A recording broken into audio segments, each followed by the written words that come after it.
Halo, shalom saudara. Di dalam kitab Amsal, Tuhan sering diumpamakan seperti seorang ayah, seorang ibu, orang tua bagi anak-anaknya.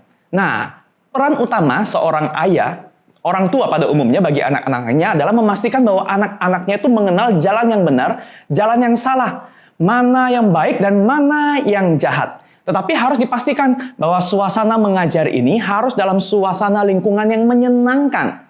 Karena buat seorang guru untuk menurunkan sebuah materi pelajaran, ya bisa saja ya materinya turun. Tapi itu dalam suasana yang mungkin menegangkan, yang penuh ketegasan ya. Tapi ini tidak membuat si anak itu betul-betul menikmati proses belajar. Sehingga dia mungkin belajar. Tapi ini dalam suasana yang terpaksa, tegang. Dan sehingga dia tidak betul-betul ingin belajar. Nah, Amsal 3 ayat 11 dan 12 mengumpamakan hal yang serupa, saudara. Berkata, "Hai anakku, janganlah engkau menolak didikan Tuhan. Dan janganlah engkau bosan akan peringatannya. Karena Tuhan memberi ajaran kepada yang dikasihinya. Seperti seorang ayah kepada anak yang disayangi."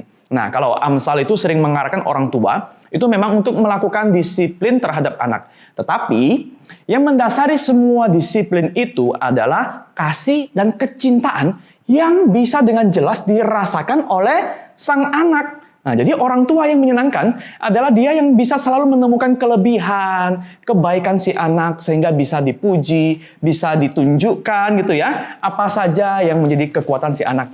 Tapi bayangkan ya, kalau ada orang tua yang sudah sibuk sepanjang hari keluar rumah, begitu pulang, banyak kan tuh marah-marah, menegur karena yang ditemukan itu mungkin anaknya tidak taat, anaknya cari perhatian, kesabarannya kurang, sehingga marah-marah dan marah-marah. Wah, pasti sulit ya buat orang tua yang demikian untuk bisa mendapatkan hati sang anak. Sang anak itu ya, mungkin taat, tapi itu dalam suasana yang takut, terpaksa, dan bahkan bisa berlanjut dalam kepahitan.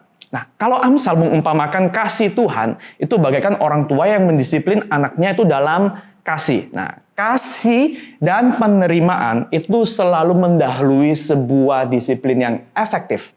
Nah, perhatikan saudara, bukankah ini yang Tuhan berikan kepada kita? Sebelum Tuhan menuntut kita untuk melakukan ini, untuk hidup seperti ini, Tuhan sudah terlebih dahulu memberikan dirinya. Yesus Kristus menjadi tanda pengorbanan kasih yang kita bisa kenali dengan jelas. Nah, keselamatan dan penerimaan inilah yang kemudian menjadi dasar buat Tuhan untuk mendisiplin kita, untuk mengarahkan kita, supaya kita keluar dari jalur dosa, dan kita menuju jalan keserupaan dengan Kristus. Saudara, prinsip ini bukan hanya berlaku untuk hubungan kita dengan Tuhan, atau dengan anak dan keluarga, tapi prinsip ini pun berlaku untuk relasi komunitas dimanapun kita berada. Agar sebuah batasan dan larangan itu bisa menjadi efektif dalam menjaga dan membangun komunitas, maka yang pertama-tama harus kita hadirkan adalah kepedulian, dukungan, dan kasih yang konkret yang bisa dirasakan oleh orang-orang di sekitar kita.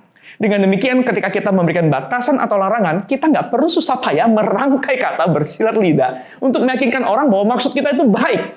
Kenapa? Karena saudara, semakin kita membangun atmosfer yang dekat, yang mengasihi dan hangat, semakin mudah bagi kita untuk memberlakukan disiplin yang diperlukan. If people can feel your genuine love, they will believe what you say. Maka saudara, mari kita refleksikan dua hal. Yang pertama, apakah kita ini adalah seorang yang kehadirannya itu membawa atmosfer yang menyenangkan, yang rileks, atau justru penuh ketegangan? Yang kedua, bagaimana sih komunikasi antara disiplin dan kasih kita, ketegasan dan cinta kita, kepedulian kita dalam keluarga maupun komunitas di mana kita ada?